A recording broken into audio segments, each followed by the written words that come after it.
राष्ट्रीय महामार्गावरील कारधा येथे शिवाजी ITI जवळ मोटरसायकल अनियंत्रित होऊन झालेल्या अपघातात 2 तरुण जखमी झाले.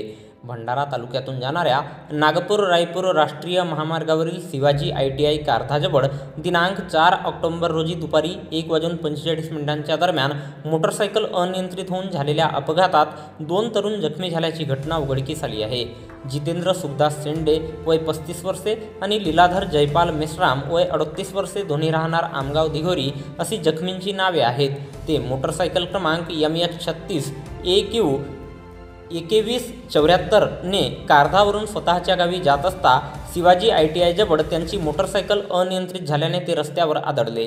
यात त्यांच्या डोक्याला आणि हाताला दुखापत झाली. अपघाताची माहिती मिळताच पॉईंटवर उभी असलेली जगद्गुरू रामानंदाचार्य नरेंद्राचार्य यांच्या प्रेरणेतून सुरू असलेली रस्त्यावरील अपघातग्रस्तांना 24 तास विनामूल्य सेवा देणारी रुग्णवाहिका घटनास्थळी दाखल झाली.